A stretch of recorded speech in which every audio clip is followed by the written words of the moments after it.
चले वहीं आगे बढ़ेंगे उत्तराखंड से जुड़ी तमाम बड़ी खबरों की ओर। देहरादून में आज जो शाम को इमरजेंसी सायरन बजेंगे, सीएम धामी इमरजेंसी सायरन में होंगे यहां पर शामिल। सीएम धामी इमरजेंसी सायरन का करेंगे उद्घाटन। शहर में लगे 13 आधुनिक long range emergency siren police थानों और चौकियों में एक साथ बजेंगे सायरन। घंटाघर, सौंदर्यकरण 4 स्थानों पर स्थापित होंगे। ऑल आउट देहरादून के कुछ जगहों पर इमरजेंसी सायरन सुनाई देंगे। सायरन का सीएम पुष्कर सिंह धामी उद्घाटन करेंगे। जी हां, देहरादून में आज शाम को इमरजेंसी सायरन बजेंगे, जहां ये किसी आपदा या किसी हमले के प्रति आगाह करने के लिए बल्कि परीक्षण के लिए बजाए जाएंगे। इसके लिए जिला प्रशासन ने शहरवासियों से अपील की है कि उन्हें आवाज सुनकर घबराने की जरूरत नहीं है। दरअसल परीक्षण के बाद सायरन का मुख्यमंत्री पुष्कर सिंह धामी द्वारा उद्घाटन किया जाएगा। ऑपरेशन सिंदूर के बाद शहर में 13 जगह आधुनिक लंबी दूरी तक यहां पर आवाज पहुंचने वाले सायरन स्थापित किए गए हैं। इनमें 4 सायरन की आवाज 16 और 9 सायरन की आवाज 8 किलोमीटर तक सुनाई दी जा सकती है। मुख्यमंत्री डानलवाला थाने में शाम 6 बजे उद्घाटन करेंगे।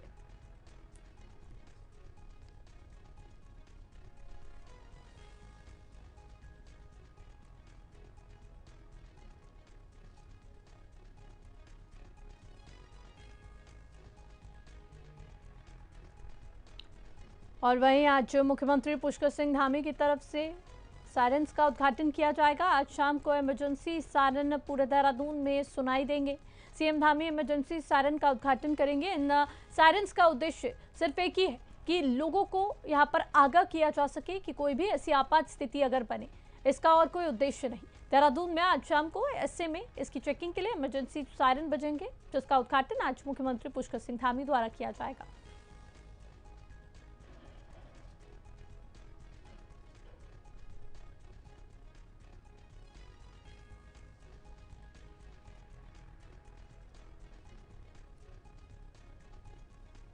सीएम धामी आज इमरजेंसी सायरन्स का उद्घाटन करेंगे। पुलिस थानों और चौकियों में एक साथ ये सायरन बजेंगे। देहरादून में आज शाम को इमरजेंसी सायरन बजेंगे, जिसके चलते सभी तैयारियां भी यहां पर पूरी कर ली गई हैं। और आपको बता दें कि आज इमरजेंसी सायरन्स बजेंगे, इसका सिर्फ एक ही उद्देश्य है कि कोई भी ऐसी आपात या आपदा की स्थिति बने तो उस दौरान यहाँ पर लोगों को आगाह किया जा सके।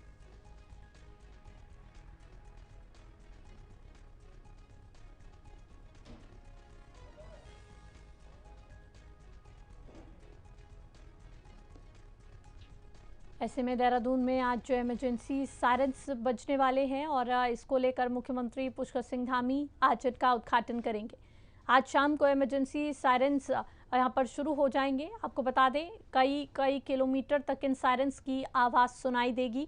ऐसे में कोई भी ऐसे आपात स्थिति बने और उस दौरान लोगों को आगाह किया जा सके, तो ऐसे में इसके निरीक्षण के लिए आज इन सायरन्स को बजाया जाएगा। आपको बता दें आज मुख्यमंत्री पुष्कर सिंह धामी देहरादून में इसका उद्घाटन करेंगे, ताकि कोई भी अगर आपात स्थिति बने तो लोगों को आगाह किया जा सके। इसको लेकर तैयारियां पूरी कर ली गई है।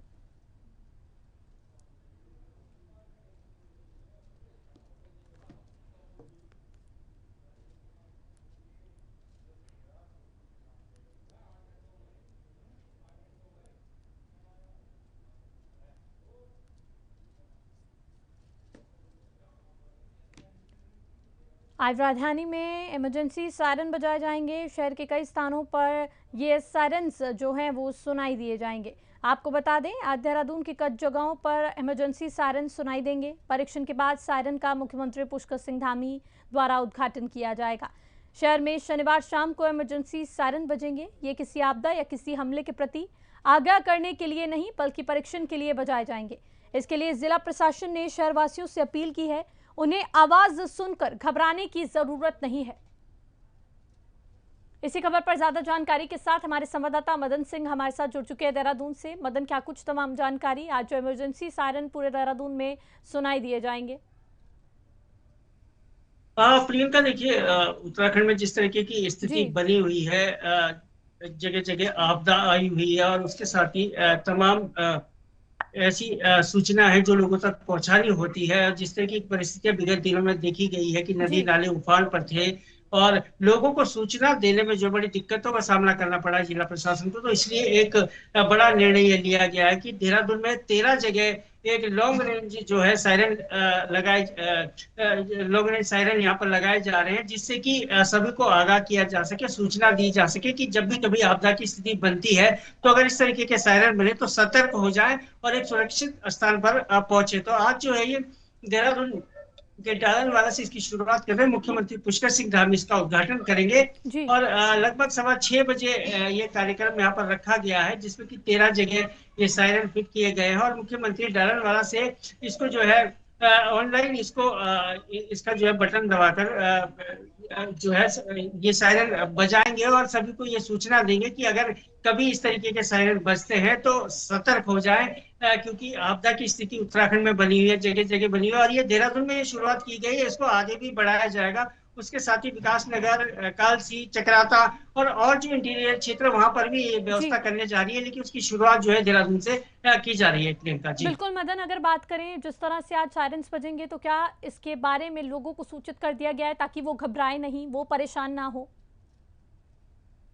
जी, जिला सूचना ने कल से ही इसकी कवायद शुरू कर दी थी और जो देहरादून के डीएम है समीर बंसल, उन्होंने पूरा इन 13 जगहों का निरीक्षण भी किया। उसके साथ ही आज जो देहरादून में जो क्लॉक टावर है, घंटाघर है, उसका भी जो है रेनोवेशन किया जी गया था, उसका भी उद्घाटन मुख्यमंत्री पुष्कर सिंह धामी आज करेंगे। तो ये तमाम जगहों का निरीक्षण कल जिलाधिकारी और जो एसएसपी अजय सिंह है, उन्होंने कल पूरा निरीक्षण किया, एक एक जगह जगह जायजा लिया कि किसी तरीके की कोई दिक्कत तो नहीं है और लोगों को ये सूचना के लिए ये संदेश भी दे दिया गया था कि कल इस तरीके से जो है ये सायरनों की शुरुआत होने वाली है, इसलिए अगर सायरन बजेंगे तो कोई भी लोग पैनिक ना हो। और क्योंकि ये केवल एक सूचकांक है, एक लोगों को आगाह करने के लिए इसको किया जा रहा है कि अगर आपदा की स्थिति बनती है तो इस तरीके की अगर सायरन बजे तो पैनिक होने की आवश्यकता नहीं है। ये आप लोगों को आगाह करने के लिए है, सुरक्षित स्थान पर जो है पहुंचे उसके लिए ये सूचकांक लगाए गए जी हैं। जी। बिल्कुल मदन, आपदा की स्थितियों को ध्यान में रखते हुए इनका उद्घाटन आज मुख्यमंत्री करेंगे। तमाम जानकारी के लिए धन्यवाद, आप बने रहे हमारे साथ। और देहरादून में आज से फिर शुरू होगी चार धाम यात्रा। खराब मौसम की वजह से स्थगित की गई थी यात्रा। 1 से 5 सितंबर तक रोकी गई थी चार धाम यात्रा। केदारनाथ और बद्री धाम की यात्रा बहाल। आज से दोनों धामों के लिए ऑनलाइन पंजीकरण शुरू। केदारनाथ और बद्री धाम की यात्रा हुई बहाल। गंगोत्री और यमुनोत्री के लिए करना होगा इंतजार। बारिश और आपदा की वजह से रोकी गई थी चारधाम यात्रा। गढ़वाल कमिश्नर विनय शंकर पांडे ने दी जानकारी। दरअसल चारधाम यात्रा का शुरू हुआ संचालन बारिश के चलते यात्रा स्थगित की गई थी।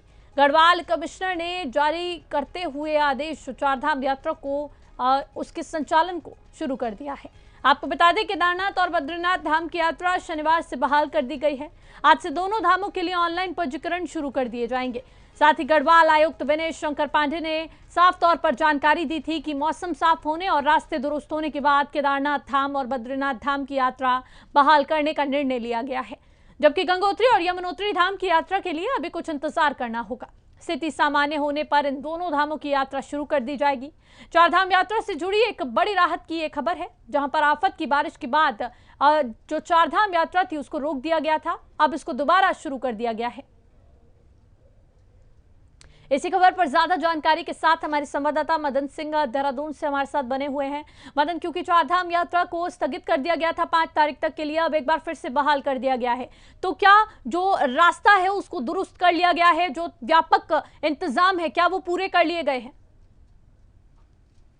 हाँ प्रियंका, देखिए 1 तारीख को जो है चारधाम यात्रा रोकी गई थी और 5 तारीख तक के लिए इस पे ब्रेक लगे थे, क्योंकि जिस तरीके की परिस्थितियां उत्तराखंड में बनी हुई थी, जगह जगह आपदा आई हुई थी और चारधाम जो रूट है वहां पर जगह जगह लैंडस्लाइड और मलबा आने की जो है मलबा यहाँ पर आया था और उसके साथ ही जो है जगह जगह इस तरीके की परिस्थितियां बनी हुई थी।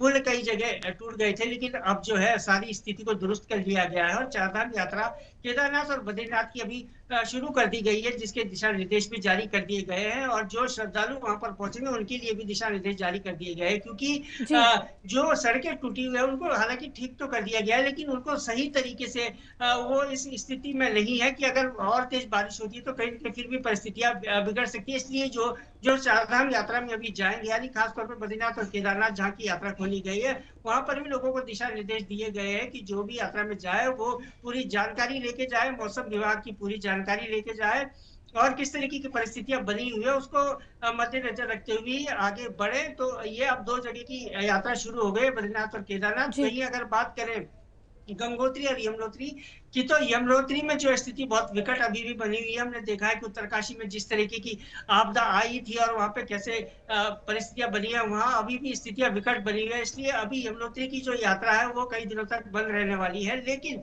जो गंगोत्री की यात्रा शुरुआत होने की जो है सूचना मिल रही है, और आज शाम को उस पर बैठक भी है, क्योंकि गंगोत्री में जो यात्रा रूट है वो लगभग ठीक है। तो ये कहा जा रहा है कि जल्द ही जो गंगोत्री है उसकी यात्रा भी शुरू हो जाएगी। बहरहाल जो यात्राओं की स्थिति है उस पर निरंतर कार्य चल रहा है। सड़कें और जहाँ पर थी वो मरम्मत का कार्य निरंतर जारी है। और जहां पर केदारनाथ और बद्रीनाथ में यात्रा शुरू की गई है, वहां पर भी जहां इस तरीके की स्थितियां, जहां पर लैंडस्लाइड हो रहे हैं या जगह जगह मलबा आ रहा है, वहां पर पोकलैंड मशीनें या जेसीबी मशीनें तैनात की जा चुकी है, कि ताकि स्थिति आने पर जो है उससे मुकाबला किया जा सके और त्वरित रूप से जो है मार्ग ठीक किए जाए। तो ये सब परिस्थितियां बहरहाल बनी हुई है। लेकिन ये खुशी की खबर है पूरे उत्तराखंड के लिए, और खासतौर से जो श्रद्धालु पहुंचे उनके लिए भी, कि अभी 2 जगह की यात्रा जो है शुरू कर दी गई है। जी बिल्कुल मदन, क्योंकि अब बड़ा सवाल यही उठता है कि श्रद्धालुओं की सुरक्षा सर्वोपरि है, उनको किसी चीज की कोई परेशानी नहीं होनी चाहिए। ऐसे में जो ये बड़ा निर्णय लिया गया, अभी 2 स्थानों को अभी तक नहीं खोला गया है, तो ये भी एक उम्मीद लगाई जा सकती है कि वो भी जल्द खुल जाएंगे। लेकिन अगर बात करें तो क्या श्रद्धालुओं की संख्या उसी तरह की बनी हुई है जो पहले देखने को मिल रही थी, या फिर श्रद्धालुओं में भी डर का माहौल आपदाओं को लेकर देखने को मिल रहा है, या फिर संख्या में कोई कटौती देखने को मिली हो? हाँ प्रियंका, देखिए निश्चित तौर पर जिस तरीके की परिस्थितियां उत्तराखंड में नहीं, अब तो पूरे देश में ही जो है आपदा की स्थिति बनी हुई है। जगह जगह जो है बारिश से बुरे हाल है, चाहे हम हिमाचल की बात करें, चाहे हम जम्मू कश्मीर, मुंबई, सारी जगह जो है। जी चले मदन, तमाम जानकारी के लिए आपका बहुत बहुत शुक्रिया। तो वहीं अब चारधाम यात्रा की शुरुआत एक बार फिर से कर दी गई है। गंगोत्री और बद्रीनाथ, गंगोत्री और यमुनोत्री धाम के कपाट अभी नहीं खोले गए हैं, लेकिन केदारनाथ और बद्रीनाथ धाम के कपाट खोल दिए गए हैं। जल्दी संभावनाएं जताई जा रही हैं गंगोत्री और यमुनोत्री के धाम खुलने की भी। वहीं आगे बढ़ेंगे खबरों में। उत्तराखंड में इस बार मानसून बहुत तबाही लेकर आया है और अब तक राज्य में 574 मिलीमीटर बारिश हुई, जो पिछले कई सालों में सबसे ज्यादा है। आपदा प्रबंधन विभाग के सचिव ने बताया कि 2010 से लेकर अब तक इतनी ज्यादा बारिश कभी नहीं हुई। इस भारी बारिश की वजह से राज्य में जानमाल का नुकसान बहुत ज्यादा हुआ है। सरकार ने इस नुकसान की भरपाई के लिए केंद्र सरकार से 5700 करोड़ रुपए की मदद मांगी है। अब केंद्र सरकार की एक टीम रविवार शाम तक उत्तराखंड पहुंचेगी।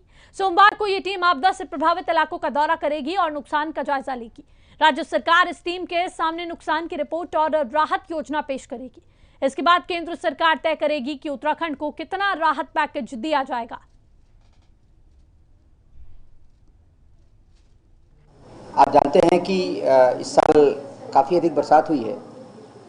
अगस्त के महीने में 574 मिलीमीटर बरसात हुई है राज्य में, जो विगत कई वर्षों में सबसे अधिक है।